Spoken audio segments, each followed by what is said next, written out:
सच्चिदानन्दरूपाय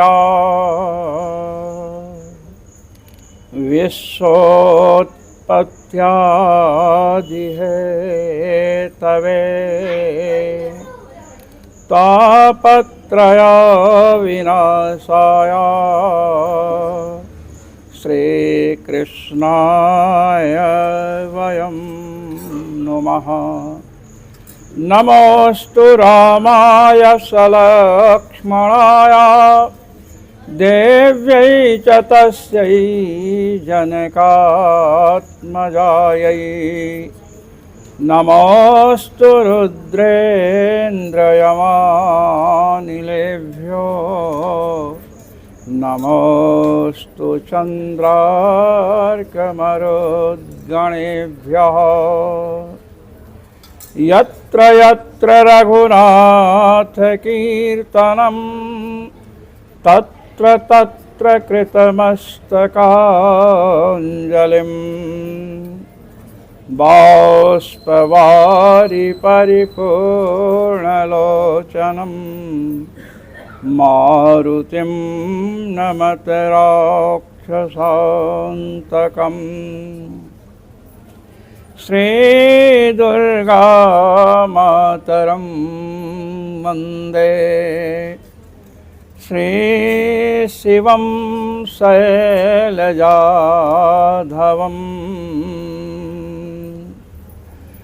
महावीरं हनुमन्तं वारं वारं नमाम्यहम् सीतानाथसमारम्भां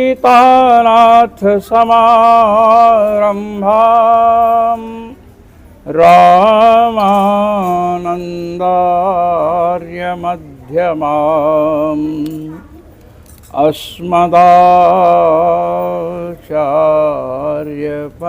अस्मदाचार्यपर्यन्तां वन्दे गुरुपरम्परां वन्दे गुरुपरम्परां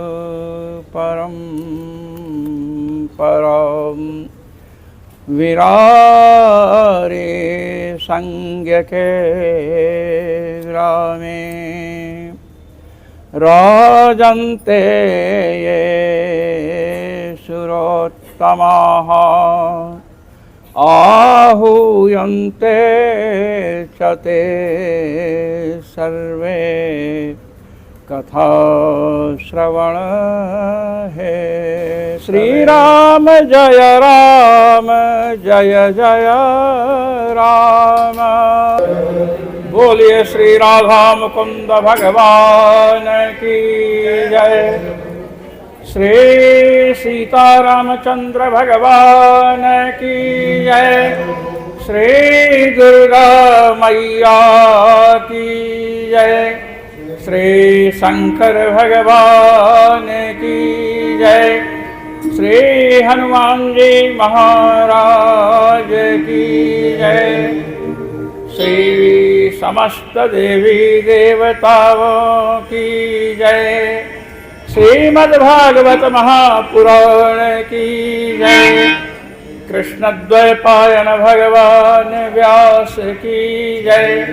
श्री सुखदेव जी महाराज की जय। जय जय श्री राधे। आज कथा का तृतीय दिवस है।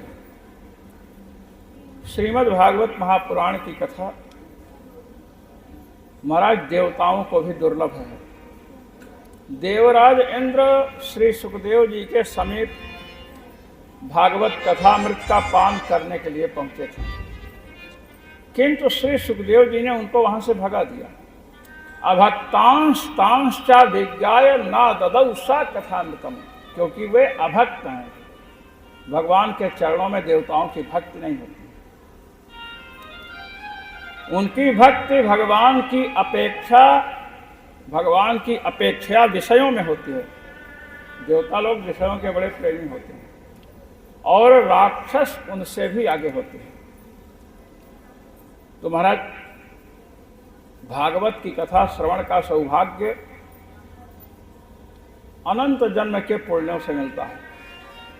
जिसका पुण्य नहीं होगा वो पास में ही होगा, फिर भी उसकी प्रवृत्ति नहीं होगी कथा सुनने में। एक महापुरुष ने महाराज 40 वर्ष भजन किया, 3 लाख नाम जपते थे और किसी से मिलते जुलते नहीं थे। उनके पास किसी समय कोई भूले भटके पहुंच गया एकांत में थे। उसने कहा कि महाराज आप ये बतलाइए कि भगवान की चर्चा क्यों अच्छी नहीं लगती है, भगवान की कथा क्यों अच्छी नहीं लगती है। तो उन्होंने कहा कि यही प्रश्न गोस्वामी तुलसीदास जी से लोगों ने किया था। गोस्वामी जी से पूछा था कि भगवान की चर्चा उतनी अच्छी नहीं लगती है जितना अच्छा भोजन लगता है। महाराज सामने मीठा रखा है, बड़े बड़े मोतीचूर के लड्डू रखे हैं, तो मुंह में पानी आने लगता है। अच्छा, लड्डू से पानी आवे या ना आवे, कोई खटाई खाने लगे, इमली उंगली चाटने लगे चटर चट, तो महाराज सबके मुंह में पानी आता है। कहे भगवान की चर्चा क्यों अच्छी नहीं लगती है, तो गोस्वामी जी ने उत्तर दिया, पूर्व जन्म के पाप थे, पूर्व जन्म के पाप थे, हरि चर्चा न सुहाय, जैसे ज्वर के वेगते, भूख मंद होइया। पूर्व जन्म के जो पाप है ना, जब वो जोर मारते हैं जीवन में, तो भगवान की चर्चा अच्छी नहीं लगती है, माता पिता की उचित सलाह अच्छी नहीं लगती है, अपने से बड़ों की बात ऐसे लगती है, कुछ भी समझाते हैं तो लगता है कि हमसे शत्रुता कर रहे हैं। पूर्व जन्म का जब पाप होता है, गोस्वामी जी कहते हैं कि मैं एक दृष्टांत दे रहा हूं। जब तीव्र ज्वर चढ़ता है, बुखार, जब खूब बुखार चढ़ता है तो भूख मंद हो जाती है, भूख खुलकर नहीं लगती है, उस समय भोजन अच्छा नहीं लगता है। सोचते हैं कि दही खा लें, ये खा ले, वो खा ले, सामने रखिए तो थोड़ा खा कर कहते अच्छा नहीं लग रहा। तो जैसे तीव्र ज्वर से भूख मंद हो जाती है, इसी प्रकार अत्यंत उग्र जो पाप हैं उनके कारण भगवत कथा सुनने की लालसा भी महाराज दब जाती है। कहे तो करें क्या, जबरदस्ती सुनने आऊं? कहते हैं जबरदस्ती आना चाहोगे तो बहुत आत्मबल होगा तभी आ सकते हो। एक महात्मा के पास एक गृहस्थ जाता था, ये सच्ची घटना है, चुटकुला नहीं समझना। जब वो घर से निकले, अपने बगीचे से गुजरने लगे, तो पेड़ के पास से एक काला पुरुष आता था, उसको रोकता था, कहे मत जाओ, ये कहे हम जाएंगे। अंत में कुश्ती होती थी दोनों में, और ये काले पुरुष को उठा करके पटकता था। लगभग आधा घंटा द्वंद्व युद्ध होता था, उसके बाद उसको हरा करके वहाँ पहुँचता था। महात्मा जी कहे तुम बहुत हाँफते हाँफते आ रहे हो, पसीना भी हो रहा है। तो अपनी पूरी घटना सुनाता था कि महाराज कोई ब्रह्म राक्षस भूत प्रेत है जो हमको आने नहीं देता। दूसरे दिन भी यही हालत थी। तीसरे दिन कहता है कि महाराज अब उससे हम कब तक लड़ करके आएंगे, लगता है कि बंद ही कर देगा। कहे कि मैं तुम्हें एक उपाय बतलाता हूं। तुम्हें मिलता कहाँ है? कहे कि एक बगीचे में एक मोटा पेड़ है, जब मैं पास में पहुंचता हूं तो पेड़ से आ करके और मुझसे लड़ता है। कहे कि जब घर से चलना तो घरों में दीपक में लोग पहले काजल वाजल पारते थे तो रखते थे ना, परई वरई। कहे कि उसका कोयला निकाल लेना और सरसों का तेल हाथ में लगा करके कोयले को खूब लगा लेना। कहे फिर कहे जब तुमसे लड़ने के लिए आए कि आ रहा है तो तुम लड़ना मत, दोनों हाथ का कोयला उसके मुंह में पोत देना, बस इतना ही करना है। अब ये व्यक्ति जब महाराज गया तो देखा वो काला पुरुष फिर आया। अब इसने क्या किया, लड़ा नहीं, उसके मुंह में कोयला लगा दिया, और जैसे कोयला लगाया तो काला पुरुष गायब हो गया, काला पुरुष अंतर्धान हो गया। बड़ी प्रसन्नता से पहुंचा, महाराज को प्रणाम किया और कहा महाराज जी आपने ऐसा उपाय बताया कि जैसे मैंने उसके मुंह को काला किया कि ढक गया। महात्मा जी ने कहा कि वहां पर दर्पण है, शीशा, उसमें अपना मुंह देखो जा करके। जब दर्पण को देखा तो पूरा कोयला उसके मुंह में लगा था। उसने कहा कि महाराज मैंने अपने मुंह में कोयला नहीं लगाया था, मैंने उसके मुंह में कोयला लगाया था, तो मेरे मुंह में कैसे लगा? तो महात्मा जी ने कहा कि देखो, जब तुम हमारे समीप चलने का संकल्प करते हो कि महाराज का दर्शन करावें, सत्संग करें, उसी समय तुम्हारे शरीर में, तुम्हारे अंतःकरण में अनंतानंत जन्मों के जो पाप हैं वे प्रकंपित होने लगते हैं, कांपने लगते हैं कि संत के संत के दर्शन से हम लोग नष्ट हो जाएंगे। इसलिए महाराज वे स्वरूप धारण करके प्रकट होते हैं। तुम्हें लगता था कि ये पेड़ की ओर से आ रहा है, वो तुम्हारे अंतःकरण से निकलता था। यदि मैं तुम्हें समझाता कि वो तुम्हारा पाप है तो तुम कभी नहीं मान सकते थे, क्योंकि तुमने अपनी आंखों से देखा है कि पेड़ की ओर से आ रहा है, और अब तुमने ये देख लिया कि तुमने उसके मुंह में कोयला लगाया और वह तुम्हारे मुंह में लगा है, वो तुम्हारे अंदर प्रवेश हुआ। तो महाराज जब पाप होता है ना, तो भगवत भजन में, कथा में, माता पिता के वाणी में, गुरुजनों की वाणी में महाराज श्रद्धा नहीं होती। अब मान लीजिए कि श्रद्धा नहीं होती है, कोई नास्तिक है, भगवान में विश्वास ही नहीं है, वो आस्तिक कैसे बन सकता है? तो महाराज यदि पाप को हटा दिया जाए तो महाराज जो अपनी श्रद्धा है, भक्ति है, वो सामने आ जाती है। और पाप को हटाने का सबसे प्रमुख कारण है भगवान के नाम का जप करना। अपने से बड़ों की आज्ञा तो मानना ही चाहिए। भगवान के नाम का जप करें, कहेंगे तो श्रद्धा ही नहीं है, विश्वास ही नहीं है। श्रद्धा और विश्वास की अपेक्षा भगवान के नाम को नहीं है। अच्छा, सूर्य भगवान निकलते हैं प्रातः काल, आप सब जानते हो। तो सूर्य भगवान जो श्रद्धालु हैं, जो भगवान सूर्य को अर्घ्य देते हैं, गायत्री जपते हैं, उनको भी प्रकाश देते हैं, और जो सूर्य को गाली देते हैं उनको भी प्रकाश देते हैं ना। वस्तु की जो सहज शक्ति होती है वह आपके श्रद्धा और विश्वास की अपेक्षा नहीं रखती है। विष खाएंगे तो मरेंगे, आप श्रद्धा रखो या न रखो। आग है, आग की सहज शक्ति क्या है? दाहकता, जलाना। आपकी श्रद्धा हो चाहे ना हो, बिना श्रद्धा के पांव रखो तो जलेगा। इसी प्रकार भगवान नाम रूपी सूर्य में, भगवान नाम रूपी प्रचंड ज्वाला में यह शक्ति है कि वो पाप को भस्म कर देती है। भगवान का नाम पाप को भस्म करता है, चाहे श्रद्धा से लीजिए चाहे अश्रद्धा से लीजिए। ये छठे स्कंध में हम अभी आएंगे, अजामिलोपाख्यान में मैं इसका वर्णन करूंगा। तो महाराज ध्रुव जी का चरित्र आपने सुना। ध्रुव जी के वंश में एक अंग महाराज हुए और अश्वमेध यज्ञ कर रहे थे, किंतु देवता उनके यज्ञ में भाग ग्रहण करने नहीं आए तो बड़े चिंतित हुए। ऋत्विजों से पूछे, आचार्य से पूछे कि महाराज देवता नहीं आ रहे हैं, क्या बात है? तो कहे कि देखिए राजन, आप अश्वमेध यज्ञ का अनुष्ठान कर रहे हैं, आप अपुत्र हैं, अपुत्रस्य गतिर्नास्ति। गृहस्थ आश्रम में जिसके पुत्र नहीं है उसकी सदगति नहीं होती। और मान लीजिए पुत्र हुआ और वो दुष्ट निकल गया, धुंधकारी जैसे, तो दुर्गति हुए बिना भी नहीं रह सकते। पुत्र हो या ना हो, यदि अपना कर्म ठीक है, भगवान की भक्ति करते हैं, समाज सेवा करते हैं, परोपकार करते हैं, तो दुर्गति नहीं हो सकती है, सदगति ही होगी। पुत्र से सदगति जो होती है, पुत्र शब्द में पुत और रा, पुत में आधाता है और रा है और डबलता भी है।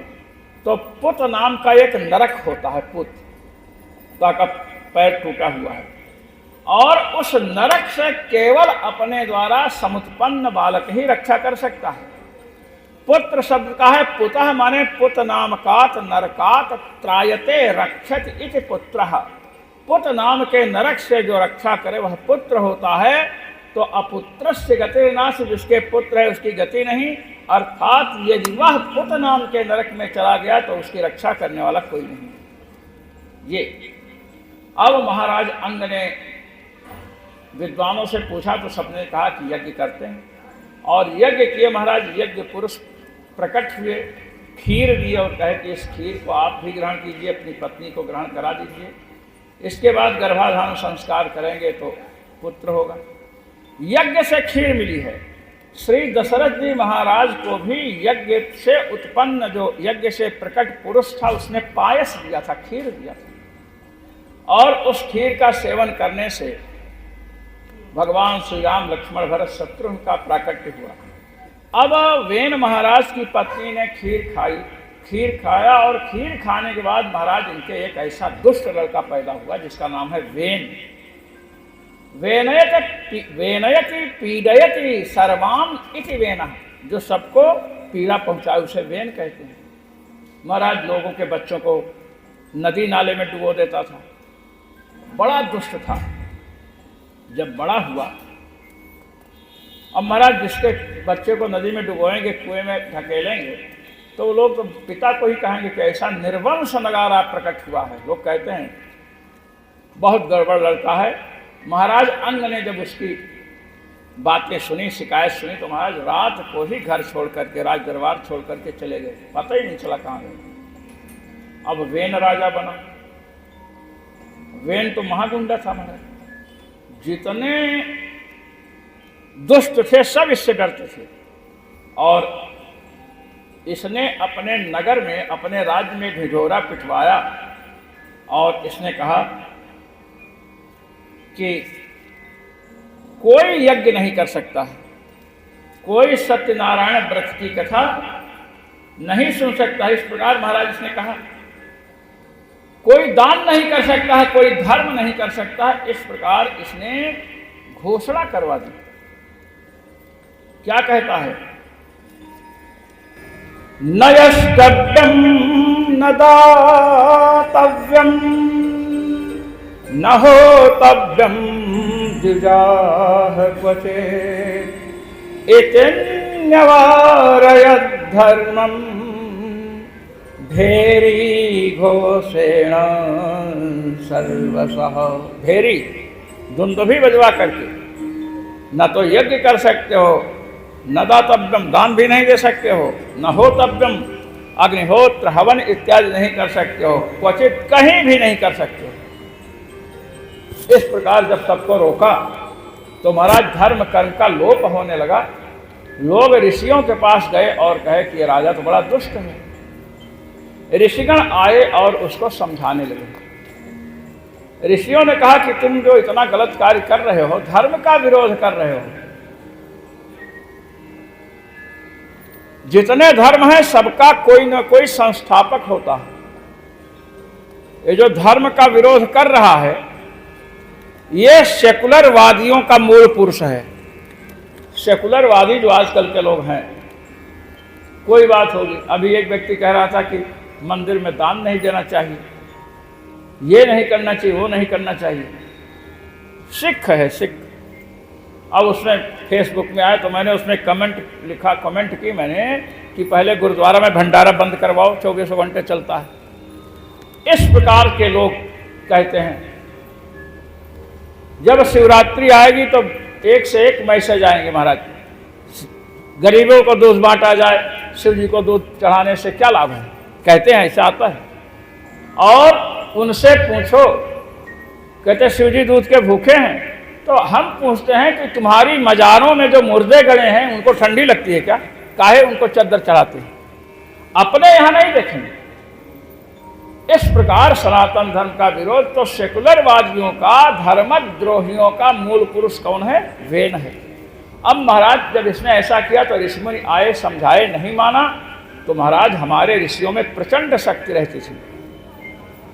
उन्होंने कहा हन्यताम हन्यतामेषा पापः प्रकृति दारुणः। हन्यताम, मारो इसको, मारो। और महाराज जब मारने को कहा तो तलवार लेकर स्वयं सिंहासन पर खड़ा हो गया। तो ऋषियों ने हुंकार किया और वो हुंकार से जल करके निष्प्राण हो गया, उसके प्राण निकल गए हुंकार मात्र से। अब जब उसको निष्प्राण करके ऋषि लोग चले गए तो चोर डाकू बढ़ गए।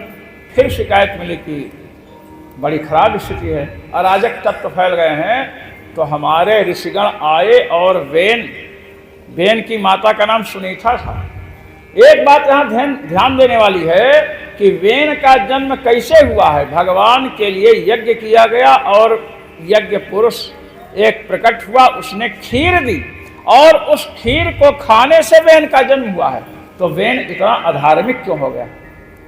खीर खाने से भगवान श्री राम लक्ष्मण भरत शत्रुघ्न का प्राकट हुआ, वो इतने धार्मिक है महाराज।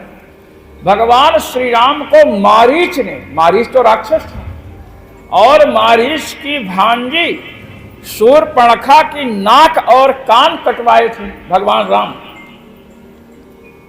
महाराज वो मारीच, उसे भगवान राम की निंदा करनी चाहिए थी।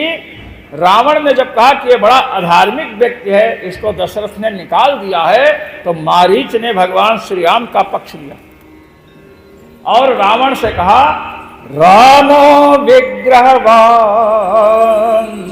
धर्मः।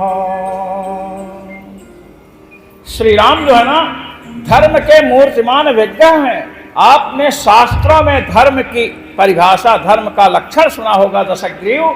यदि तुम्हें धर्म का मूर्तिमान स्वरूप देखना हो कि धर्म का स्वरूप कैसा है, तो दंडकारण्य की पवित्र धरती पर जाइए, वहां पर दशरथ नंदन श्री राम दिखेंगे। समझ लेना कि यही धर्म है, इनसे अधिक धर्म की सत्ता नहीं। तो एक स्थान पर खीर खाने से इतने धार्मिक प्रकट हो रहे हैं, और महाराज अंग की पत्नी सुनीता ने खीर खा करके इसको जन्म दिया, तो महाराज वेन इतना अधार्मिक क्यों हो गया? ये बातें विचार करनी चाहिए।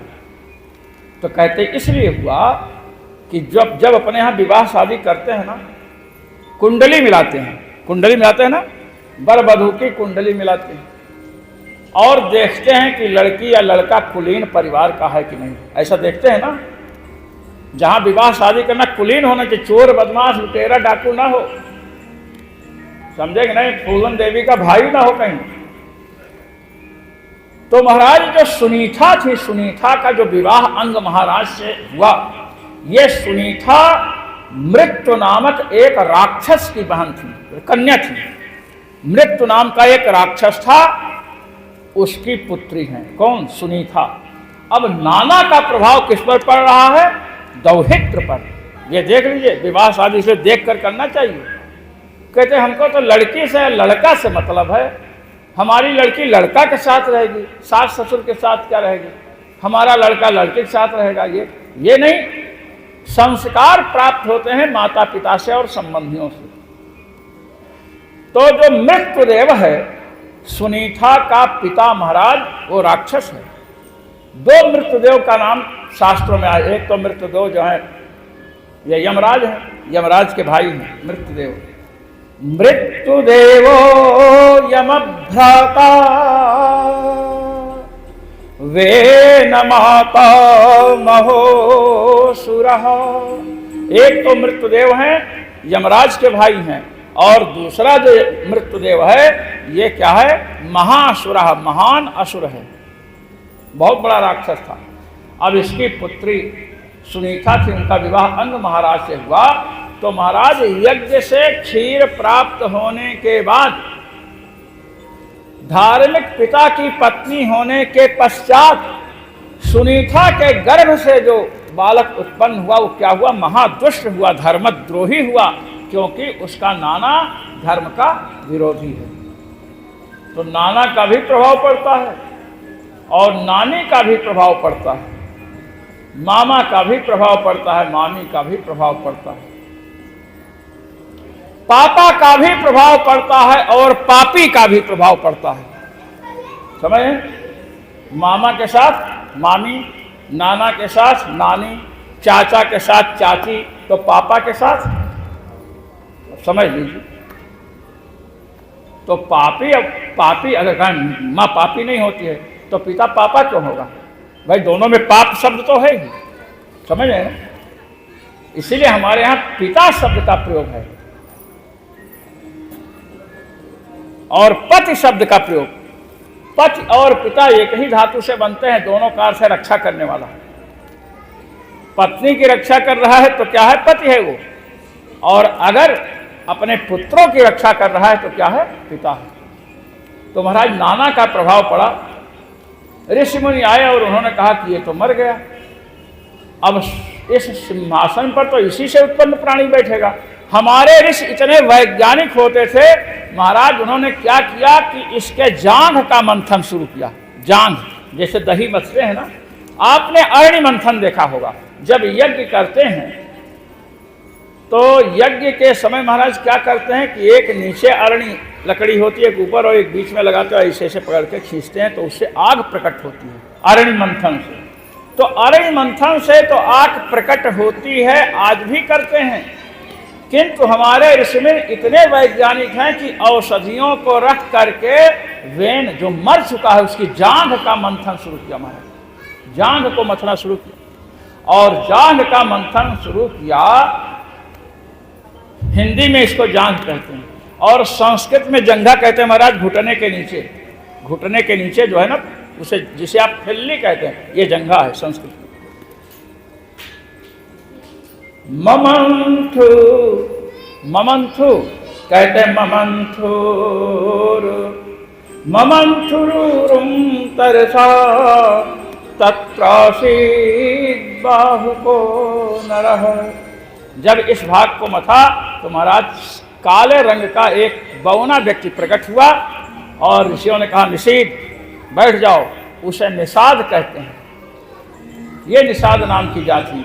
ये मंथन जो हुआ है इससे वेन का पाप निकला है।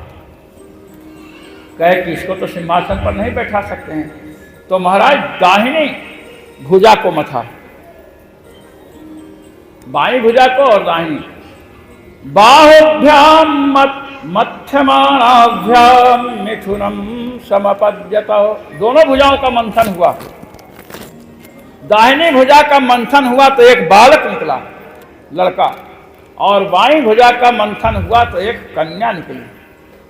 ये जो बालक है ये महाराज भगवान का अवतार है और कन्या श्री लक्ष्मी जी का अवतार है। कन्या का नाम जो है अर्ची और बालक का नाम क्या है, पृथु। पृथु महाराज कुछ ही दिनों में बड़े हो गए और इनका सम्मान सबने किया। भगवान सूर्य ने अपना तेज दिया, किसी ने छत्र दिया, अनेक प्रकार की सामग्रियां दी गई और ऋषियों ने स्तुति की। पृथु जी शासन करने लगे। इन्हीं पृथु के कारण इस धरती का नाम पृथ्वी है। आप ये समझ लीजिए, ये जो धरती है जिस पर हम लोग निवास करते हैं ना, इस धरती का नाम पृथ्वी क्यों है? क्योंकि पृथु जी ने इसको समतल किया था महाराज। ऊबड़ खाबड़ थी। पृथु जी ही पहले राजा माने जाते हैं, मुख्य राजा तो पृथु जी ही हैं। महाराज शासन कर रहे थे। एक दिन वेन स्वप्न में दिखाई पड़े, कहे बेटा मैं नरक में पड़ा हूं। पृथु जी ने कहा कि ठीक है, किस नरक में है? कहे कि मैं पुत नाम के नरक में पड़ा हूं। इन्होंने कहा ठीक है। तो पुत नाम के नरक से रक्षा किया किसने? पृथु जी ने। इसलिए पृथु जी क्या कहलाए? पुत्र। पुत्र वही होता है जो पुत नाम के नरक से माता पिता की रक्षा करे, और लड़के उसको कहते हैं जो दिन रात लड़ा करें महाराज माता पिता से, वो लड़के हैं। बालक जो अच्छी अच्छी चेष्टाएं करें। इस प्रकार पृथु जी का उस कन्या से विवाह हुआ। लक्ष्मी जी की अवतार स्वरूपा है। एक दिन सुनने में आया कि पृथ्वी में कुछ भी बोवो तो पृथ्वी देवी सब हजम कर जाती है, बीज डालो तो कुछ होता ही नहीं है। जब ये शिकायत आई तो पृथ्वी जी तो भगवान के अवतार थे, उन्होंने धनुष पर बाण चढ़ाया और पृथ्वी को लक्ष्य करके कहा कि मैं तुम्हें नष्ट कर दूंगा। अब पृथ्वी के ऊपर अत्याचार बढ़ता है तो भी गो रूप धारण करके भगवान ब्रह्मा के पास जाती है। मैं आपको एक बात बताना चाहता हूं कि संसार में आप, हम, पशु पक्षी को तो आप जानते हो इनमें प्राण होता है, जीव होता है, किंतु ये जो पृथ्वी है ना, जो जल है, आपके खेत में बबूल का पेड़, नीम का पेड़, जो भी है, इन सब में जीवात्मा का निवास होता है। महाराज उपनिषदों में चर्चा आई, क्या चर्चा है? आप ऐच्छन्त, जल ने इच्छा किया। तो जल ने इच्छा किया, इस पर विचार किया विद्वानों ने कि जल तो जड़ वस्तु है, वो कैसे इच्छा कर सकता है। पृथ्वी ने इच्छा किया, पृथ्वी कैसे इच्छा कर सकते, तो जड़ है।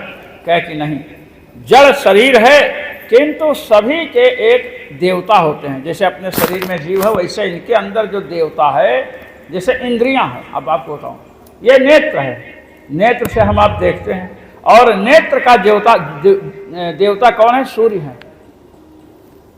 सूर्य भगवान किसके देवता हैं? नेत्र के। और जो सूर्य और चंद्रमा हैं, ये भगवान के नेत्र कहे गए हैं। चक्षुषी चंद्र भास्कर, भगवान का नेत्र क्या है? सूर्य और चंद्रमा।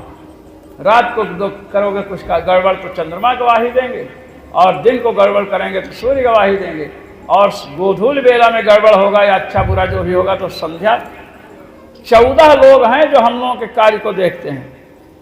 जब वहाँ पर यमराज के यहाँ पूछा जाता है कि तुमने क्या क्या गलत किया है, तो जीव जब नहीं बताता है तो इसकी इंद्रियां, हाथ संकेत करता है कि उन्होंने गड़बड़ किया, पैर संकेत करता है, मन बुद्धि, क्योंकि इन सबके अधिष्ठात्री देवता हैं सब 14। अजामिलोपाख्यान में मैं बताऊंगा। तो महाराज पृथ्वी की अधिष्ठात्री देवी जो हैं वे गो रूप धारण करके, गऊ बन करके ब्रह्मा जी के पास जाती हैं। अब ये पृथ्वी ही चली जाए रूप धारण करके तो आप और हम कहाँ रहेंगे? इसलिए पृथ्वी गो रूप धारण करके भागी, जहां जहां जाती है वहां वहां देखती है पृथ्वी जी धनुष पर बाण चढ़ाए पीछा कर रहे हैं। अब पृथ्वी देवी लौटी, कही आप हमको क्यों मारना चाहते हैं? तो पृथ्वी जी ने कहा कि तुम वैसी उस गाय के समान हो जो चारा तो खूब खाती है और दूध देने के नाम पर नाना प्रकार के नखड़े करते, दूध ही नहीं देती है। तो पृथ्वी देवी ने कहा यदि आपने हमको मार दिया तो आपके राज्य में इतने लोग हैं वो रहेंगे कहाँ? पृथ्वी जी ने कहा कि अच्छा तुम्हें ये अभिमान है कि मैं नहीं रहूंगी तो लोग रहेंगे नहीं। अरे मैं अपने योग बल से लोगों को जल पर ही रहने का प्रबंध कर दूंगा। तब पृथ्वी ने कहा कि ऐसा है कि मैंने जो अन्नों को पचाया है वो मेरे पास सुरक्षित है, आप किसी को बछड़ा बना करके मेरा दोहन कीजिए। महाराज दैत्यों ने प्रहलाद जी को बछड़ा बनाया, किसी ने किसी को बछड़ा बनाया, इसलिए पृथ्वी का दोहन हुआ, अनेक प्रकार की औषधियां पृथ्वी से प्राप्त की। तो पृथ्वी जो है, पृथ्वी जी के द्वारा इनका जो है भरण पोषण एक सुंदर स्वरूप मिला, इसलिए इसका नाम पृथ्वी है। जैसे गंगा जी का नाम भागीरथी है, भगीरथ जी लाए थे। महाराज पृथ्वी जी ने अनेक प्रकार के यज्ञ किए और इनकी यज्ञशाला में भगवान प्रकट हुए। अंत में पृथ्वी जी की मुक्ति हो जाती है। अब इस चरित्र को प्रणाम करके हम आगे बढ़ते हैं। ये जो ध्रुव जी का चरित्र आपने सुना है, ध्रुव जी के ही चरित्र में, ध्रुव जी के ही वंश में एक प्राचीन वर्हि नाम के राजा हुए महाराज। बड़े विलक्षण राजा थे, इतना यज्ञ किए, बहुत अधिक यज्ञ किए, पृथ्वी कुशों से पट गई थी। बताते हैं इतना यज्ञ किए, जहां जाइए वहीं पर यज्ञशाला, जहां जाइए वहीं पर यज्ञशाला। नारद जी ने सोचा कि यज्ञ करने में ही लगे रहते हैं तो इनको कुछ उपदेश करना चाहिए। तो महाराज आए और प्राचीन वर्हि को एक कथा सुनाते हैं। नारद जी ने कहा कि प्राचीन वर्हि, तुम हमेशा स्वाहा स्वाहा करते रहते हो, क्या तुम्हारे आचार्यों ने तुम्हें आत्म तत्व और परमात्म तत्व का उपदेश दिया है? प्राचीन वर्हि ने कहा, उन्होंने तो ही कहा स्वाहा स्वाहा करो। आत्मा क्या है, परमात्मा क्या है, इस विषय में कुछ नहीं बताया, वो नहीं जानते रहे होंगे। नारद जी ने कहा कि वो जानते नहीं थे कि तुम्हारी जिज्ञासा न होने के कारण उन्होंने उपदेश नहीं दिया। ये भी तो हो सकता है तुमने पूछा ना हो। कहे कि मैं तुम्हें एक इतिहास सुनाता हूं।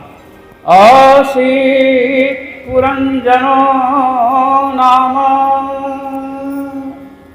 राजा राजन् बृहच्छ्रवाः तस्य विज्ञातनामासि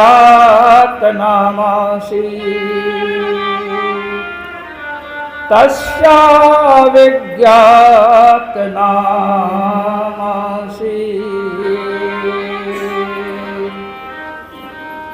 सखा विज्ञात चेष्टितः। एक राजा था जिसका नाम पुरंजन था। नाम पर ध्यान रखिए, ये कथा अगर आपने ध्यान नहीं दिया तो उड़ जाएगी ऊपर से, क्योंकि ये वेदांत की चर्चा इसमें होगी। पुरंजन नाम का राजा है और उसका एक सखा है, मित्र है, जिसका नाम अभिज्ञात है। ये राजा कैसे बना? ये हिमालय के दक्षिण महाराज आया तो इसने एक नगरी देखा। हिमालय के दक्षिण में कौन है? भारत, अपना भारत। उत्तर में, भारत के उत्तर में क्या है? हिमालय है।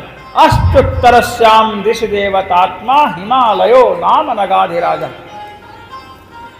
तो महाराज देखा कि एक नगरी है जिसमें 9 दरवाजे हैं। महाराज नगरी में एक नहीं 9 दरवाजे।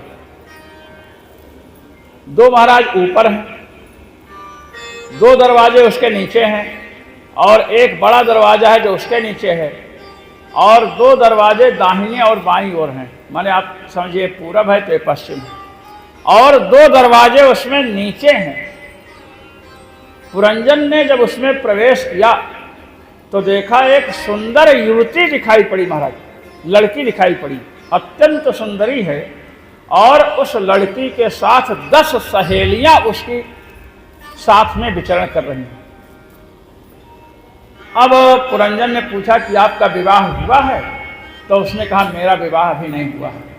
आपका विवाह हुआ है? तो पुरंजन ने कहा मेरा भी विवाह नहीं हुआ। तो 10 सहेलियां मिलकर के महाराज विवाह करा दी। अब सहेलियों ने कहा कि ये जो नगरी है ये हमारे सखी की है और इस नगरी का मालिक भी कोई नहीं, यही मालिक है, ये मलकन है। तो आप यहाँ आप रहें, ये मलकन रहेंगे, आप मालिक रहेंगे। महाराज आज भी ससुराल में जब लड़की के मतलब भाई भाई नहीं होते हैं ना, तो वो जमीन वमीन प्रायः दामाद को ही मिलती है। दामाद को 10वां ग्रह बतलाया गया हमारे शास्त्रों में। 10 ग्रह तो 9 है ना, 9 ग्रह हैं। जामाता 10वां ग्रह, दामाद जो है कैसा करके 10वां ग्रह है। क्या ग्रह तो किसी न किसी राशि पर रहता है। जितने ग्रह हैं सबकी एक राशि है, शनि की राशि कुंभ है, ऐसे ऐसे। तो महाराज जामाता यदि ग्रह है तो किस राशि पर स्थित है? तो कहते हैं कन्या राशि स्थितो नित्यम जामाता 10वां ग्रह। जैसे शनि कुंभ राशि पर है, वैसे जो 10वां ग्रह जामाता है, दामाद है, कन्या राशि पर स्थित रहता है, ये बताया। तो पुरंजन से सखियों ने कहा कि आप यहाँ के राजा हैं, ये रानी हैं। अब वो 9 नगरी वाली जो 9 द्वार वाली नगरी है उसमें पुरंजन राजा बन गया और जो इसका मित्र अभिज्ञात है उसको भूल गया। महाराज वो जो 10 सखियां थी ना, उन 10 सखियों के भी अनेक अनुचरियां थी। बहुत लंबा चौड़ा परिवार था। शिकार खेलने जाए, वहाँ से लौट करके आए तो पहले अपनी पत्नी से मिलता था। पत्नी जब खाती थी तब खाता था, पत्नी जब बैठती थी तब बैठता था। इतना पत्नी भक्त आप लोगों में कोई है? कोई नहीं। पत्नी जब लेटे तब लेटे, पत्नी खड़ी हो जाए तो खड़ा हो जाए। इस प्रकार आसक्ति बढ़ी महाराज। और जिस नगरी में पुरंजन राजा बना है उस नगरी की रक्षा का दायित्व एक सर्प को मिला है जिसके 5 सिर हैं। वो सर्प रक्षा कर रहा है, दूसरा कोई घुसे तो घुसने नहीं दे। अब महाराज 98 वर्ष बीत गया। नगरी में पुरंजन को राज्य करते करते कितना वर्ष बीत गया? 98। उसी समय एक चंडवेग नाम का गंधर्व था, उसने आक्रमण कर दिया इस नगरी पर, और उसके साथ 360 गंधर्व हैं महाराज, और उनके 360 पत्नियां हैं। उसी में एक प्रज्वार है, उसने भी आक्रमण किया। एक बूढ़ी औरत है जिसका नाम जरा है, उसने भी आक्रमण कर दिया। नारद जी कथा सुना रहे हैं, कहते हैं जरा बड़ी दुष्ट है। कहा कि मुझे ब्रह्मचारी देख करके मेरे पास आई और कही नारद जी हमसे विवाह कर लो। तो हमने उससे कहा तुम बुढ़िया हो, तुमसे कौन विवाह करेगा, और फिर हम ब्रह्मचारी हम काहे विवाह करेंगे। तो हमको शाप दे दी, कहे तुम एक जगह 5 मिनट नहीं रुक सकते हो। तो प्राचीन बहन ने कहा तब तो महाराज आपको बड़ा कष्ट होगा। कहे कष्ट क्या है, साप है, एक जगह रुकते नहीं, जहां जाते हैं वहीं लोगों को ज्ञान सिखाते हैं। महाराज जब चंडवेग ने आक्रमण किया नगरी पर, तो महाराज जो सर्प रक्षा कर रहा था ना 5 सिर वाला, उसने महाराज लड़ना शुरू किया, क्योंकि रक्षा का भार उसी के ऊपर है। अंत में महाराज प्रज्वार ने भी आक्रमण किया, गंधर्व ने आक्रमण किया, प्रज्वार ने आक्रमण किया, और जरा जो बुढ़िया थी वो बड़ी बदमाश थी, उसने भी आक्रमण किया। अंत में लोगों ने पुरंजन को पकड़ लिया, राजा साहब को पकड़ लिया और नगरी में आग लगा दिया। राजा को ले गए, नगरी में आग लगा दिए। 5 सिर वाला सांप नगरी को छोड़कर भाग गया। अब पुरंजन की चूंकि पत्नी में आसक्ति थी, तो पत्नी का ही चिंतन कर रहा था कि मेरी पत्नी मेरे बिना कैसे रहेगी, ये वो, और महाराज स्त्री का चिंतन करते करते मरा, तो अगले जन्म में स्त्री बना। जिसका चिंतन मृत्यु के समय होगा वही बनना पड़ेगा। घोड़ा गधा का चिंतन हो गया तो घोड़ा गधा बनेंगे। इसलिए चिंतन को संभालना चाहिए, प्रतिदिन परमात्मा का चिंतन करना चाहिए। अब महाराज वहां पर भी इसका विवाह हुआ, लड़की बना विवाह, पांड्य नरेश से मलयध्वज से विवाह हुआ महाराज। और जब उनके मृत्यु का समय आया तो महाराज जब वो मर गए, अब पति मर जाए तो पत्नी को तो बड़ा शोक होगा, तो यह सती होने के लिए महाराज चिता सजा करके कूदना चाहता है। कौन? जो पुरंजन स्त्री बना है। तो इसका मित्र जो अविज्ञात था पहले जन्म का, वो मित्र इसके पास आया और कहा कि तुम ऐसा क्यों कर रहे हो। कहे कि मेरे पति हैं, मर गए। अरे कहे तुम हो कौन? ज्ञान दिया तो देखा कि मैं इसके पहले पुरुष था, मेरा पुरंजन नाम था, और इस मैंने पत्नी का चिंतन किया तो मुझे स्त्री बनना पड़ा, कई बच्चे हमसे पैदा हुए। कहे कि अब तो आपने बताया कि मैं पहले क्या था, पुरंजन था। भगवान ने और ज्ञान दिया और कहा कि तुम पुरंजन भी नहीं हो। अब नारद जी प्राचीन वर्ष को कथा सुनाते हुए कह रहे हैं कुछ समझे? कहे हम तो कुछ नहीं समझे। पुरंजन था, 9 द्वार की नगरी थी, 5 सिर वाला नाग रक्षा कर रहा था। पत्नी के 10 सहेलियां थी। कहे सुनो,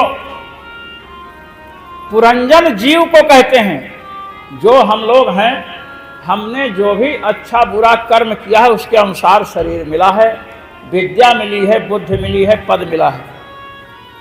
पुरम शरीरम जनयत स्वकर्मणा इति पुरंजनः। पुर कहते शरीर को। इस शरीर को जो अपने कर्म से उत्पन्न करता है उसे पुरंजन कहते हैं। जीव हम लोग जो बैठे हैं यहाँ, सबको ये शरीर मिला है अपने अपने कर्मों के अनुसार। हमारे कर्म ही इसकी उत्पत्ति में कारण बने हैं। अब जीव ने, आपने सुना कि पुरंजन ने 9 द्वार वाली नगरी में प्रवेश किया। ये जो अपना अपना शरीर है ना, इस शरीर में 9 द्वार हैं।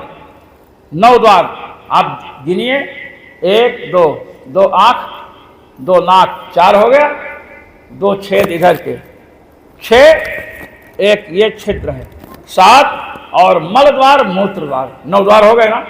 तो 9 द्वार की नगरी में जीव ने प्रवेश किया जिसका नाम पुरंजन है। चाहे आपका जीव हो चाहे अपना जीव हो, इसमें प्रवेश किया है। और जो लड़की मिली थी, ये बुद्धि ही जीव की पत्नी है। जो बुद्धि है ना अपने लोगों के अंदर, ये जीव की पत्नी है। और उस राजकुमारी के साथ जो 10 सहेलियां थी, तो जो 10 इंद्रियां हैं, 5 ज्ञानेंद्रियां, 5 कर्मेंद्रियां, ये बुद्धि के अनुसार ही चलती हैं। ज्ञानेंद्रिय क्या है? श्रोत्र, नेत्र 2 हो गया। घ्राणेंद्रिय, घ्राणेंद्रिय यहां रहती है। रसनेंद्रिय जीभ के अग्रभाग में रहती है। घ्राणेंद्रिय यहां, अगर यहां से हट जाए ना तो आपको सुगंध दुर्गंध का पता नहीं चलेगा। जिसको विश्वास ना हो, इतनी नाक काट करके अपनी अपनी चेक कर सकते हो। अब आप सोचोगे नाक काटना ठीक नहीं है। अब बिल्कुल ठीक नहीं है। हम लोग जहाँ राजस्थान में आबू पर्वत है, राजस्थान के लोगों के विषय में कहावत है कि यदि वे आपका शकुन बिगाड़ना चाहेंगे तो अपनी नाक तक कटवा सकते हैं। एक नाई के पास राजस्थानी पहुंचा।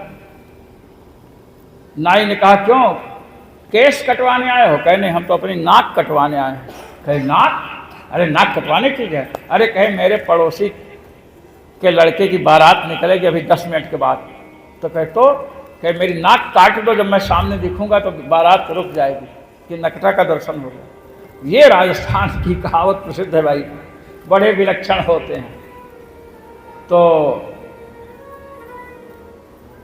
राजस्थान में विद्या बहुत है, बहुत बड़े बड़े विद्वान हुए, लेकिन धूर्त राज भी बड़े बड़े हुए हैं। राजस्थान में एक व्यक्ति था, पंडित, महामूर्ख था।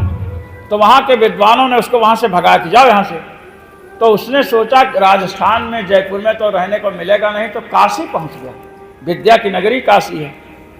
अब वहाँ गया तो इतनी बड़ी पगड़ी बांधा और कुर्ता, और उसमें क्या बोलते हैं सब, क्या लगाते हैं, चमकने वाला बेल बूटन जो भी हो, अब उसने लगाया और काशी में शास्त्रार्थ की चुनौती दे दिया कि काशी का कोई भी विद्वान हमसे शास्त्रार्थ कर सकता है और मैं विकटो पर्यंत पंडित हूँ, ये कहा। अब काशी में एक से एक विद्वान, व्याकरणाचार्य, न्यायाचार्य, वेदांताचार्य, मीमांसाचार्य सब थे। सबने कहा विकटो पर्यंत पंडित है भाई, ये क्या विषय है? अरे कहे कि चुप रहो, अपने को जो पता ही नहीं तो चुप रहना चाहिए। 1 महीना बीत गया महाराज। बड़े बड़े सेठ जो है उसके पास जाएं और खूब पैसा रुपया चढ़ाते थे। एक नैयायिक थे, न्याय दर्शन के आचार्य, उन्होंने कहा कि ये पता नहीं कहाँ से आया है, सभी पंडितों को इसने चैलेंज दे दिया, तो आज मैं जाता हूँ। गए, जब गेट पर पहुँचे, कहे विकटो पर्यंत पंडित से हम शास्त्रार्थ करेंगे। तो चेले ने बड़ा सम्मान किया, कहा चलिए चलिए। वहाँ गए तो विकटो पर्यंत पंडित आकर चरणों में गिर गए। अरे कहे कि आप इतने बड़े विद्वान हैं, आपसे हम शास्त्रार्थ कर सकते हैं? कहे पहले तुम ये बताओ, ये विकटो पर्यंत पंडित हो, इसका क्या मतलब है?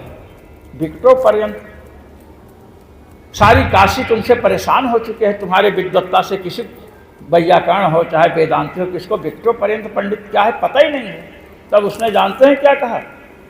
उसने कहा कि मैं इतना मूर्ख हूं कि जब पूजन कराते समय गणेश जी के 12 नाम बोले जाते हैं ना, तो लंबोदरश्च विकटो, इसके आगे मैं जानता ही नहीं।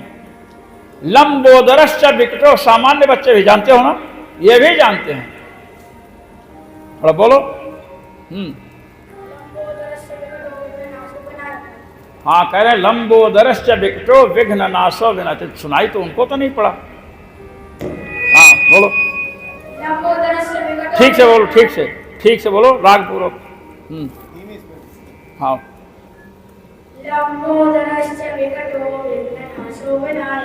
देखिए, लंबोदरश्च विकटो विघ्न नाशो विनायक। उसको विकटो के आगे आता ही नहीं था कुछ। कहा मैं विकटो पर्यंत पंडित हूँ, सारी काशी परेशान महाराज। अब न्याय व्याकरण वेदांत वाले को कर्मकांड का तो कोई पता रहता नहीं है। नैयायिक ने कहा कि तुम्हारी इतनी हिम्मत, तुमने 1 महीने तक मूर्ख बनाया सबको, आज मैं तुमको बता दो। कहे कि नहीं, आज समय दे दीजिए, 12 बजे रात को हम काशी खाली करके चले जाएंगे। कहे नहीं, तुमने 1 महीना परेशान किया, तुम विद्वत सम्मेलन करो, सबका सम्मान करो, सबसे आशीर्वाद और तब जाओ। तो ऐसे होते महाराज विकटो पर्यंत पंडित। आश्चर्य है। तो यहाँ पर जो चर्चा चल रही है कि भगवान उसको बता रहे हैं। ये जो अपना शरीर है ना, इसमें जो बुद्धि है, बुद्धि की 10 सहेलियां कौन है? 5 ज्ञानेंद्रियां, 5 कर्मेंद्रियां। तो नाक काटने से तो गड़बड़ है। अच्छा, जीभ के आगे वाले भाग में यहाँ पर रसनेंद्रिय है। आप जीभ को निकाल करके ऐसे पकड़ सकते हो और पेड़ा लेकर के बीच में रखना। बीच में रखेंगे, जब तक पेड़े के रस का संपर्क आगे से नहीं होगा तब तक आपको मीठा खट्टा का पता नहीं चलेगा। इसको तो आप देख ही सकते हो। जब प्रसाद बटे तो रख करके देख लो क्या है। ये रसनेंद्रिय हो गई। और महाराज त्वगिंद्रिय है, पूरे शरीर में है, जिससे स्पर्श का अनुभव होता है। तो श्रोत्र, नेत्र, रसनेंद्रिय, घ्राणेंद्रिय, ये सब क्या हैं? ज्ञानेंद्रियां हैं। हाथ, पैर, ये सब क्या हैं? पाद, पायु, उपस, ये सब क्या हैं? ये कर्मेंद्रियां हैं। तो 10 जो इंद्रियां हैं ये बुद्धि के अनुसार ही काम करती हैं। तो महाराज यही सहेलियां हैं। और जो 5 सिर वाला नाग नगरी की, अभी 9 द्वार हो गया ना इस नगरी में शरीर, 9 द्वारे पुरे देही, इसको पुर कहा गया है गीता में। अब महाराज जो 5 सिर वाला नाग रक्षा कर रहा था, ये जो 5 प्राण हैं, प्राण, अपान, व्यान, समान, उदान, इसी से शरीर की रक्षा होती है। श्वास अवरुद्ध हो जाए तो फिर शरीर गया टाए टाए। अब महाराज जो चंडवेग गंधर्व ने आक्रमण किया, उसके 360 जो गंधर्व हैं और उतने गंधर्वियां हैं। और 360 गंधर्वियों में आधी काली हैं, आधी गोरी हैं। आधी काली है, आधी गोरी है। ये 360 रातें हैं, रात। और 360 जो पुरुष हैं ये क्या है? दिन हैं। आधी रात काली होती है, आधी गोरी। अरे कृष्ण पक्ष और शुक्ल पक्ष होता है, आप जानते हो। अब चंडवेग गंधर्व ने, काल ने आक्रमण किया। और जो जरा महिला की बात बताए थे, जरा माने बुढ़ापा, बुढ़ापा भी आक्रमण करता है शरीर पर। और महाराज अंत में काल इस जीव को पकड़ करके ले जाता है और इस शरीर को जला दिया जाता है और प्राण निकल जाते हैं। तो प्राचीन वर्ष को देवर्षि नारद कह रहे हैं कि इस 9 द्वार वाले शरीर में रहने वाले जीव तुम हो। तुमने मानव जीवन प्राप्त किया है भगवान की प्राप्ति के लिए। अपने दायित्वों का निर्वहन करते हुए तुम्हें अपने प्रति भी सोचना चाहिए।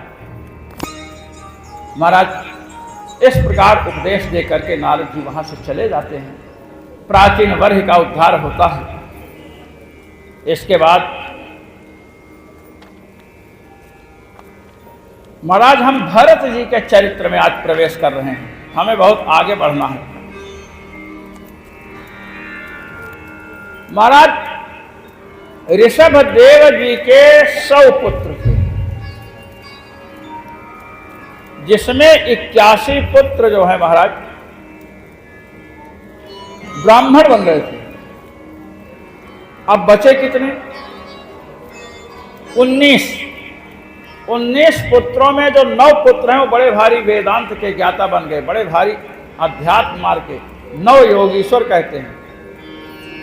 अब जो 10 पुत्र हैं उनमें भरत जी सबसे बड़े हैं और भरत जी के अनुसार वे लोग रहते हैं। भरत जी महाराज बहुत बड़े चक्रवर्ती सम्राट हैं। अपने देश का नाम भारतवर्ष है, भारतवर्ष पड़ा और अपने यहाँ इतिहास में पढ़ाया जाता है। स्कूल, कॉलेज, यूनिवर्सिटी जितने भी हैं सब जगह पढ़ाया जाता है कि अपने देश का नाम भरत के नाम से भारत पड़ा है और ये भरत दुष्यंत के पुत्र थे। हम लोगों ने भी पढ़ा है, किंतु यह सरासर झूठ है। इस भ्रांति का प्रचार जो है, एक वासुदेव शरण अग्रवाल हुए हैं मेरठ जिला के, उन्होंने किया। महाराज मेरठ जिला के वासुदेव शरण अग्रवाल जी ने अपने देश का नाम भारतवर्ष कैसे पड़ा, तो उन्होंने लिखा कि दुष्यंत पुत्र भरत के नाम से इस देश का नाम भारतवर्ष पड़ा। बाद में जब उनको अपनी भूल का एहसास हुआ तो उन्होंने कहा भी कि यह गलत हो गया है, लेकिन आज तक यही पढ़ाया जा रहा है कि दुष्यंत पुत्र भरत के नाम से इस देश का नाम भारतवर्ष पड़ा।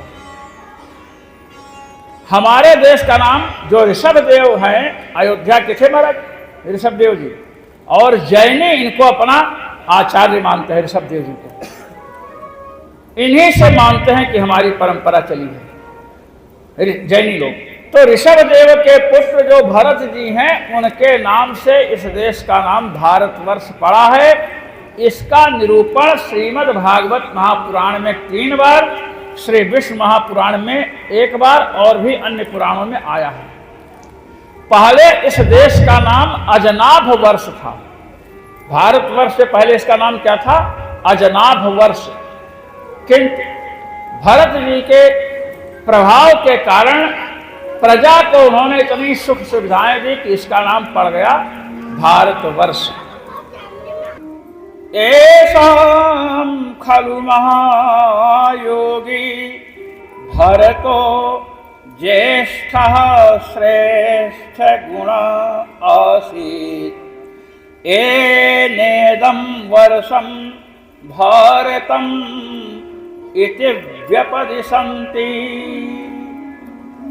5वें स्कंध के चतुर्थ अध्याय का 9वां गद्य है। कहते हैं कि ऋषभ देव के पुत्रों में श्री भरत जी महायोगी थे और गुणों में भी श्रेष्ठ थे।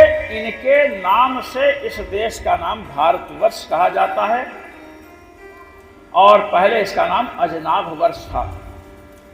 ऐसे श्री भरत जी ने महाराज बहुत वर्षों तक राज्य किया और अपने राज्य पाट को पुत्रों में बांट करके कुल्हाश्रम, जहाँ गंडकी नदी है नेपाल में, वहाँ पर गए और वहीं रहते हैं महाराज। वहाँ पर हुआ क्या कि 3-3 दिन की समाधि लगती है। भरत जी की समाधि 3 दिन तक लग जाती है, शरीर का भान नहीं रहता है। गंडकी में स्नान करने गए और जल ले रहे थे, तभी देखा कि एक हिरणी मृगी पानी पी रही है। उसी समय एक शेर की गर्जना सुनाई पड़ी तो मृगी उछल करके भागी। तो महाराज उसके, वो गर्भवती थी, उसके पेट का बच्चा पानी में गिर पड़ा। वो तो भाग गई। भरत जी उस बच्चे को लेकर के आ गए, अपने आश्रम पर उसका लालन पालन करने लगे, पालन पोषण करने लगे। तो बच्चा भी बड़ा हो गया। अब बच्चा बड़ा हो गया तो बच्चा भी इन्हीं को सब कुछ समझता है। जब जब करने बैठते हैं तो आ करके इधर खुजलाता है, कभी इधर खुजलाता है, कभी यहाँ आकर के बैठ जाता है। भरत जी जाते हैं बाहर तो उसको ले जाते हैं, कोई जंगली जीव ना उठा ले जाए। इस प्रकार जिस महापुरुष ने पत्नी का, बच्चों का, भारतवर्ष के विशाल साम्राज्य का परित्याग कर दिया था, जिसकी आसक्ति अपने परिवार में, राज्य में, धन में नहीं थी, वह महापुरुष जिसकी 3-3 दिन तक अखंड समाधि लग जाती थी, उसकी आसक्ति एक मृगी के बच्चे में हो गई। ये मैं आपको बताना चाहता हूं। बहुत से लोग कहते हैं, महात्माओं में मैंने सुना, अरे हमको आसक्ति कैसे हो सकती है, हम तो बड़ा बड़ा परिवार छोड़ करके आए, संपत्ति छोड़ करके आए हैं। और ऐसे लोग ऐसा गिरते हैं जिसकी आप कल्पना नहीं कर सकते। मृग के बच्चे में, मृग शावक में आसक्ति हो गई महाराज, तो काल तो किसी की प्रतीक्षा नहीं करता। काल तो महाराज आएगा, चाहे आप कथा सुन रहे हो, चाहे कथा कर रहे हो, चाहे दान कर रहे हो, चाहे अजान कर रहे हो, कुछ भी कर रहे हो, काल आएगा, ले जाएगा। काल जब मृत्यु का समय आया तो सामने मृग शावक बैठा, जावा नहीं पाते इधर उधर, वो भी बेचारा आसक्ति कर रखा है, वो भी बैठा है। इन्होंने मृग के बच्चे को देखा और सोचना शुरू किया कि अब शरीर छूट जाएगा तो ये बच्चा कैसे रहेगा। उसी समय शरीर छूटा, मृग के बच्चे का स्मरण हो रहा है, दृष्टिपात हो रहा है, इसलिए दूसरे जन्म में मृग बने महाराज, हिरण बनना पड़ा। किंतु भगवान की उपासना कभी व्यर्थ नहीं जाती है, इसलिए महाराज इन्होंने आधा शरीर गंडकी नदी में रख करके महाराज इन्होंने अनशन किया और मृग शरीर को छोड़ दिया। अब अगले जन्म में एक ब्राह्मण के घर जन्म लिए, वहां पर भी इनको पता है कि मैं भरत नाम का राजा था, फिर मृग बना आसक्ति के कारण। तो महाराज आसक्ति छोड़ रखे हैं। पिता ने यज्ञोपवीत संस्कार कराया, ब्राह्मण बालक का यज्ञोपवेश संस्कार 8 वर्ष में होना चाहिए। 8 वर्षम ब्राह्मणम उपनयित, 8 वर्ष का बालक हो जाए तो यज्ञोपवेश संस्कार करा दीजिए। यदि क्षत्रिय हैं तो 11 वर्षे राजन्यम, 11वें वर्ष में क्षत्रिय का यज्ञोपवेश संस्कार होता है। यदि बनिया हैं, वैश्य हैं, तो 12 वर्षे वैश्यम, 12 वर्ष में 12 वर्ष में ब्राह्मण के ये वैश्य के बालक का, और 16 वर्ष तक अगर ब्राह्मण के बालक का उपनयन संस्कार नहीं हुआ ना, यज्ञोपवीत नहीं हुआ, तो उसकी संज्ञा ब्रात्य हो जाती है। उसके बाद उसके द्वारा दिया हुआ जल, पिंडदान, श्राद्ध कुछ भी पितरों को नहीं मिलता है, समझ लीजिए। और जब पितरों को नहीं मिलता है तो पितर लोग घर में भूत प्रेत का चक्कर चलाते हैं और परेशान होना शुरू कर देते हैं। इसलिए जो लोग धर्म से जुड़े हैं, सत्संग से जुड़े हैं, उन्हें इस बात का ध्यान रखना चाहिए। अब महाराज चर्चा चल रही है, आसक्ति इतनी हुई कि महाराज तीसरे जन्म में ब्राह्मण बालक बने, यज्ञोपवेश संस्कार हुआ, गायत्री हटाई गई और पिताजी कह रहे हैं कि गायत्री जपो। भरत जी कह रहे हैं ठीक है। किसी की बात न तो सुनते हैं न मानते हैं, समझते हैं कि मैं क्या क्या बना हूं, आसक्ति हो जाएगी।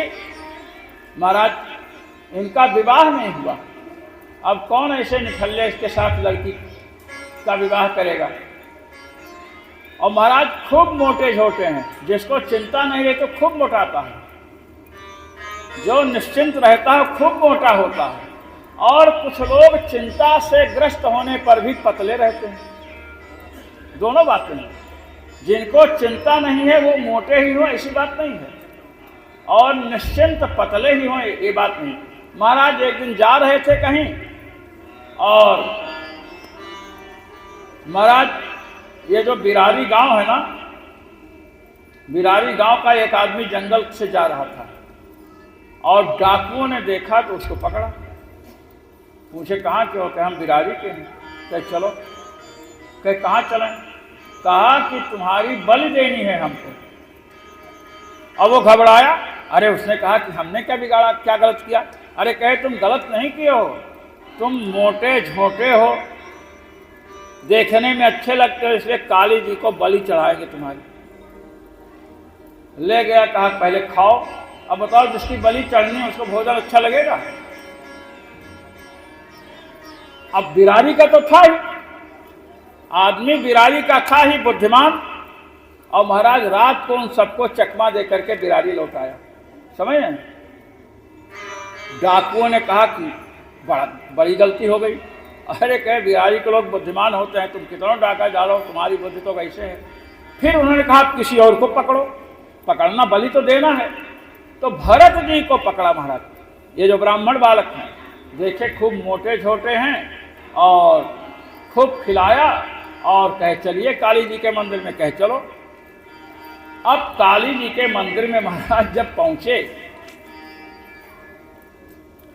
तो महाराज काली जी ने, अब देवी देवता तो भक्त को देख करके प्रसन्न होते हैं महाराज, और जब उन्होंने देखा कि श्री भरत जी को लेकर के आए हैं, खिला पिला रहे हैं, तब तो प्रसन्न हुई। और जब खिला पिला चुके तब कहते हैं कि काली जी के सामने सिर झुकाओ। काली जी का जो विग्रह था इसके सामने सिर झुकाओ। एक आदमी तलवार लेकर के खड़ा हुआ क्योंकि बलि देनी है। अब महाराज जब इस प्रकार कहा तो इनको बड़ा कष्ट हुआ। किसको? भरत जी को नहीं, काली जी को। काली जी के समक्ष जब डाकुओं ने कहा कि सिर झुकाओ तुम्हारी हम बलि देंगे, तो काली जी को बड़ा कष्ट हुआ। काली जी ने सोचा कि देखो, एक ऐसे महापुरुष को जिसको देह और गेह में आसक्ति नहीं है, शरीर को अपना स्वरूप नहीं समझता है, खाने पीने में आसक्ति नहीं, ऐसे ब्रह्मज्ञानी ब्रह्मवेत्ता की बलि चढ़ाना चाहते हैं दुष्ट लोग। महाराज काली जी के शरीर में उच्चाटन हुआ। श्री सुखदेव जी कहते हैं, वो मैं आपको बता रहा हूं। ब्रह्म तेजस अति दुर्विसहे दंदह्यमानेन वपुषा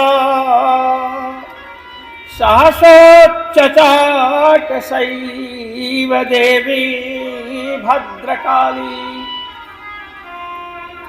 भगवती भद्रकाली है। भद्र का अर्थ होता है कल्याण, कल्याण करने वाली भगवती काली हैं। महाराज भरत जी के ब्रह्म तेज से जो अत्यंत दुस्सह था, जिसको सहन करना कठिन था, उस ब्रह्म तेज के कारण काली जी का शरीर जलने लगा। ये श्री सुखदेव जी कह रहे हैं।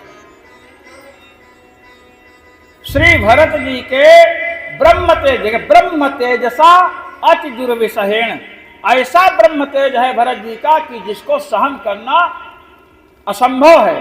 और उससे क्या हुआ, दंदह्यमानेन वपुषा, शरीर जो है दंदह्यमान मैंने बहुत अधिक जलने लगा काली भगवती का शरीर।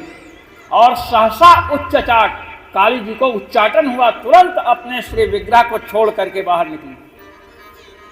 और बाहर निकली और महाराज जो तलवार से सिर काटना चाहता था ना, बलि देना चाहता था, उसकी खड्ग तुरंत पकड़ ली।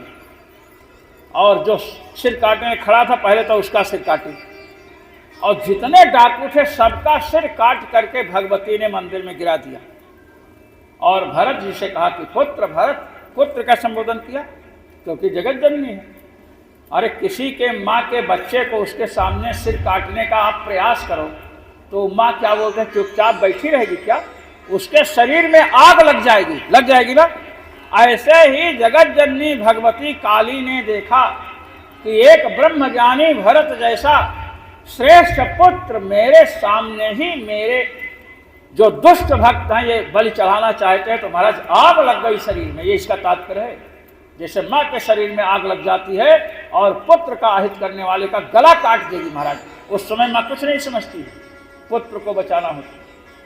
तो महाराज काली, माँ काली श्री भरत जी को मतलब बचाया। बोलिए भद्रकाली मैया की जय। और कहा कि पुत्र अब तुम संसार में विचरण करो, अज्ञानियों का संसार से उद्धार करो। श्री भरत जी वहां से चलते हैं माँ को प्रणाम करके, और महाराज जा रहे थे तो एक सिंधु सौवीर देश का राजा रहुगण था, वो कपिल ऋषि के आश्रम पर जा रहा था सत्संग करने के लिए, ज्ञान लेने के लिए। अब लोग कहते हैं ना बेगार में काम कराते हैं, प्रसिद्ध है ना ये बात कि बेगार में काम करवाना, पैसा मत देना। अब महाराज जो पालकी उठा रखे थे उसमें एक व्यक्ति बीमार पड़ गया। राजा ने कहा भाई किसी को पकड़ो, तो भरत जी मिल गए, इनको ले लिया। अब ये जब पालकी उठाकर चल रहे हैं तो महाराज चींटी आ जाए, गौरैया कोई पक्षी आ जाए तो पैर उठा उठा के चलते हैं तो गिरने से बचा वो रहुगण ने कहा तुम लोग कैसे पालकी लेकर चल रहे हो? तो एक ने बताया कि जो नया आदमी आया है ना यही सब गड़बड़ कर रहा है। रहुगण ने देखा, कहा कि ओह तुम इतने मोटे झोंटे हो और तुम्हारे शरीर पर, तुम्हारे कंधे पर पालकी रखी हुई है और चलने में बड़ी परेशानी हो रही है। तुमसे कमजोर, तुमसे दुबले शरीर वाले पालकी ढो रहे हैं। तुम नहीं समझते हो कि इस पालकी में एक महाराजा बैठा हुआ है जो तुमको मृत्युदंड दे सकता है। तो तब भरत जी बोले, भरत जी ने कहा कि देखो, जो तुमने हमको कहा कि मैं मोटा हूं और अपने को कहा कि तुम राजा हो, पहले तो ये समझो कि जो पालकी में बैठा हुआ है, पालकी में एक शरीर है मनुष्य का जो पृथ्वी, जल, तेज, वायु, आकाश इन 5 तत्वों से बना है। और नीचे जिसको तुम मोटा झोटा कह रहे हो, यह शरीर भी 5 ही तत्वों का बना हुआ है। उस पार्थिव शरीर में जो जीव बैठा है अपने को राजा समझ रखा है क्योंकि शरीर में अहम बुद्धि है, किंतु जो पालकी जिसके कंधे पर है वो मैं नहीं हूं। इसलिए पालकी का भार मेरे ऊपर नहीं है। जब इस प्रकार कहा तो रहुगण तो महाराज बहुत धार्मिक राजा था, वो पालकी से कूद पड़ा और भरत जी के चरणों में गिर पड़ा। कहा कि हे महापुरुष, आप कौन है, अपना परिचय दीजिए। हम तो कपिल मुनि के आश्रम पर तत्व ज्ञान लेने के लिए जा रहे थे भरत जी पालकी रख करके कहे कि देखो तुम्हें तत्व ज्ञान चाहिए और तुम बेगार में इन मजदूरों को लगा रखे हो पालकी में। यदि तुम्हें तत्व ज्ञान चाहिए तो तत्व ज्ञान के अनुसार तुम्हें अपना हृदय बनाना होगा। जो गरीब हैं, निम्न स्तर के हैं, उनके प्रति तुम्हें सहानुभूति रखनी होगी। तुमने इनको इतनी देर अपने पालकी में लगाया तो इनका जो पारिश्रमिक है वो दीजिए। पारिश्रमिक दिलाया महाराज। और उसके बाद रघुगण बड़ा बलवान राजा है, कहा कि मैं शंकर जी के त्रिशूल से नहीं डरता हूँ, भगवान विष्णु के सुदर्शन चक्र से नहीं डरता हूँ, देवराज इंद्र के वज्र से भी मैं भयभीत नहीं होता हूँ, किंतु जो बड़े बड़े महापुरुष हैं उनके कोप से, उनके अपमान से मुझे भय लगता है। कहे कि महाराज ये बताइए कि जब पालकी आप ये शरीर पर है और शरीर के अंदर आप आत्मा है, निवास कर रहे हैं, तो आपके ऊपर भार का अनुभव क्यों नहीं होता है? हम लोगों ने घर में देखा है कि चूल्हा जलाते हैं, लकड़ी जब जलती है तो उसके ऊपर क्या रखते हैं? बटुली या वदला, कुछ भी रखते हैं, पानी रखते हैं उसमें। और पानी जब गर्म होने लगता है फिर उसमें क्या डालते हैं? चावल या दाल। तो चावल डालते हैं तो नीचे जो आग है उससे कौन गर्म होता है? पहले बर्तन गर्म होता है, और बर्तन गर्म होता है तो फिर बाद में कौन गर्म होता है? पानी गर्म होता है, और पानी गर्म होने के बाद चावल जो होता है पक जाता है। तो महाराज आग का प्रभाव बटुली पर पड़ा, बटुली का प्रभाव पानी पर पड़ा, पानी का प्रभाव पानी के अंदर रहने वाले चावल पर पड़ा। अब आप बताइए कि ये जो पालकी मेरी थी उसका प्रभाव आप ये शरीर पर पड़ा, और शरीर के अंदर जीव रहता है तो जीव पर पड़ना स्वाभाविक है। जैसे चावल जल के अंदर है तो चावल गर्म हुआ तो जल भी गर्म हुआ। तो शरीर पर जब सुख दुख का प्रभाव पड़ेगा तो शरीर के अंदर निवास करने वाले आत्मा पर, जीव पर भी प्रभाव पड़ेगा। ये रघुगण ने कहा। भरत जी ने कहा कि तर्क तो तुम अच्छा दे रहे हो, लेकिन बहुत बड़े मूर्ख लगते हो। कहे क्यों? कहे ऐसा है कि ये शरीर है, आप बैठे हुए हैं और आप बैठे बैठे किसी विषय का चिंतन करते करते अत्यंत एकाग्र हो गए। आपके ऊपर से चींटी निकल जाती है, आपको पता चलता है? कहीं नहीं पता चलता है। कभी क्यों नहीं पता चलता है? कभी तो पता चलता है, कभी नहीं पता चलता है।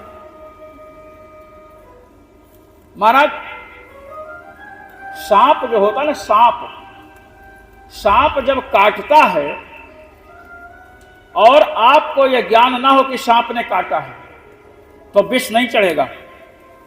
सर्प के काटने से विष नहीं चढ़ता है, अपितु तो सर्प काटे और उसके बाद आपको ज्ञान हो कि सांप ने काटा है तो विष चढ़ेगा।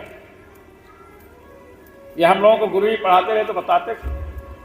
और एक व्यक्ति छप्पर छा रहा था, अब उसमें सांप था, उसने काट लिया, ये समझा कि कोई लकड़ी वकड़ी घुस गई है, कुछ नहीं हुआ। और जब फिर वर्षा का महीना आया फिर वहां गए और छप्पर को जब खोले महाराज तो वो सांप भी उसमें बन गया था। और जब देखा तो उसने कहा रे बाप, इसी ने काटा था, और तुरंत मर गया। तो सर्प के विष चढ़ने में सर्पदंश कारण नहीं है, सर्पदंश ज्ञान कारण है, सांप ने डसा है। ये महाराज तो शरीर को सुख दुख होता है, इसमें कोई संदेह नहीं, किंतु शरीर में रहने वाला जो जीवात्मा है उसको सुख दुख होता है। शरीर के अंदर है इसलिए कहे, ऐसी बात नहीं है। शरीर के अंदर रहने पर भी जिसको शरीर का अभिमान है कि मैं देह हूं, मैं ब्राह्मण हूं, मैं क्षत्रिय हूं, मैं पशु हूं, मैं मनुष्य हूं, इस प्रकार जो अभिमान है वह अभिमान ही सुख दुख को अनुभव कराता है।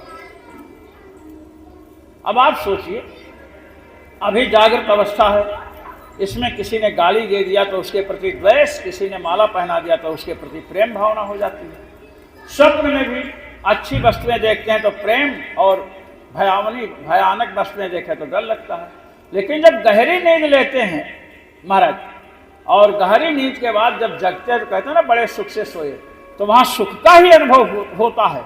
वहाँ तो आपका जब आप गहरी नींद ले रहे थे तो भी ये शरीर था आपका बिस्तर पर, और जो स्वप्नावस्था में शरीर रहता है वो भी रहता है स्वप्नावस्था में, किंतु उन दोनों शरीरों का अहंकार आपको हमको नहीं है। जागृत अवस्था में इसका अहंकार, मैं काला, मैं गोरा, मैं पतला, और स्वप्नावस्था में अहंकार रहता तो सुख दुख का अनुभव होता है, और सुषुप्ति अवस्था में इन दोनों शरीरों का अहंकार नहीं रहता, इसलिए सुख ही सुख का अनुभव होता है। इसलिए रहुगण सुख दुख के अनुभव में शरीर में रहने से ही व्यक्ति जो है सुख दुख का अनुभव रहे, ऐसी बात नहीं है। शरीर का अभिमान होना चाहिए। अब जैसे मकान, एक मान लीजिए मंदिर है, अब एक आदमी को कह दिया जाए कि मंदिर आज से तुम्हारा हो गया, और उसको विश्वास हो जाए, बड़ी चैन की नींद सोएगा यहाँ। और जो मंदिर की व्यवस्था संभालने वाले हों उनसे कह दिया जाए कि आज तुम्हारा टिकट कटने वाला है, कहाँ के लिए? भगवान के धाम के लिए। महाराज शाम को भोजन नहीं पचेगा, भोजन नहीं कर पाएंगे, क्योंकि यह है कि अब शरीर छूटना है। और कह दिया जाए किसी रोगी को जो मरने वाला है कि तुम अच्छे हो गए, अब तुमको कोई रोग नहीं, महाराज जितने देर जीवित रहेगा बड़ा प्रसन्न रहेगा। तो अभिमान हमें छोड़ना है। राजा जनक के यहाँ याज्ञवल्क्य जी पहुंचे और सत्संग करा रहे थे, और राजा जनक को बहुत मानते थे महाराज। तो शिष्यों ने कहा कि ये राजा है इसलिए इसको महाराज गुरु जी बहुत मानते हैं। तो याज्ञवल्क्य जी ने जनक जी से कहा कि देखो ये सब यही सोच रहे हैं, अब आप सच्चे अधिकारी हैं, इसका भान इनको कराना है। बस योग बल से उन्होंने दिखाया कि पूरे मिथिला में आग लगी हुई है। एक दूत आया, जनक जी से कहता है, सत्संग कर रहे थे कि महाराज पूरी मिथिला जल रही है, रक्षा कीजिए। उन्होंने ऐसे किया कि जा यहाँ से। अब ये जो साधु महात्मा थे ना, ये दौड़े सत्संग छोड़ करके, कोई अपना गमछा उठा रहा है, कोई अपना अचला उठा रहा है, कोई लंगोटी उठा करके ले जा रहा है कि कहीं हमारा जल न जाए।